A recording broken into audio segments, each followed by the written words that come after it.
Herkese merhaba arkadaşlar, kanalımıza hoş geldiniz.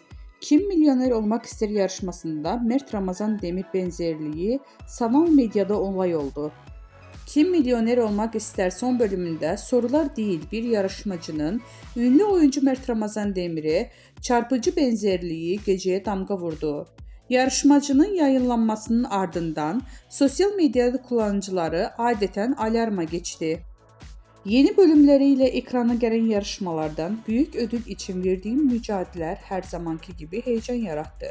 Ancak asıl konuşulan yarışmacılardan birinin Mert Ramazan Demir'e neredeyse birebir benzemesi oldu. Mimikleri, duruşu, yüz hatları, bakışları seyirciler arasında büyük şaşkınlık yarattı. Kullanıcılar gerçek Mert Ramazan Demir mi yarışmada?